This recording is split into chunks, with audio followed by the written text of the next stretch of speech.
ஏப்பா பயமா இருக்குப்பா, என்னப்பா பண்ண? என்னப்பா இப்படி கேட்டுட்டீங்க?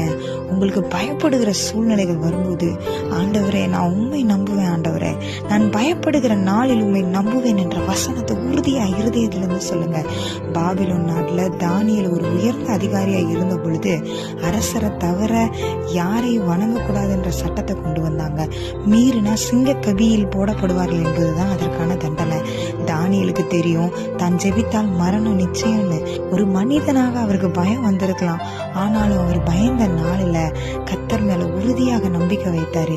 எப்போதும் செய்வது போலவே தன் மேல் அறையின் ஜன்னல்களை திறந்து வைத்து கர்த்தரை நோக்கி ஜெபம் பண்ண ஆரம்பித்தாரு. பயப்படுகிற நாளில் உண்மை நம்புவேன் என்பதை நேரடி செயல் வடிவத்தை அவர் செய்து காண்பித்தாரு. அதற்கான தண்டனையும் அவருக்கு நிறைவேற்றப்பட்டது. தானியேலை பசியுள்ள சிங்கங்களின் குகையில போட்டாங்க. குகையின் வாசல் மூடப்பட்டது. மனித கண்களுக்கு அங்க மரணம் மட்டுமே தெரிந்தது. ஆனா தானியேல் அந்த இருண்ட சூழலிலும் கர்த்தரை நம்பினாரு. மறுநாள் காலையில அரசர் பதட்டத்தோட வந்து பார்த்து, தானியேலே நீ ஆராதிக்கிற தேவன் உன்னை தப்புவித்தாரா என்று கேட்கும் பொழுது, என் தேவன் தம்முடைய தூதனை அனுப்பி சிங்கங்களின் வாயை கட்டி போட்டார் அப்படின்னு சொல்றாரு தானியேலு. பயம் வரும்போது நாம் செய்ய வேண்டிய முதல் காரியம் கர்த்தரிடத்துல பேசுவதுதான். அது நம்முடைய இருதயத்துக்கு இனம் புரியாத ஒரு அமைதியையும் சமாதானத்தையும் கொடுக்கும். தானியேல் சிங்கத்திட இருந்து தப்பிச்சு போகல.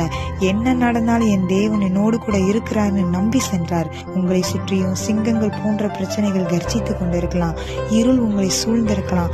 ஆனா தானியேலின் கர்த்தர் நம்முடைய கர்த்தராகவும் இருக்கிறார். சிங்கத்தின் கெபியை விட உங்களை ஏந்தி கொண்டிருக்கும் கர்த்தருடைய கரம் மிகவும் பெரியது. பயப்படுகிற நாள்ல அவரை நம்புங்க. ஆமென்.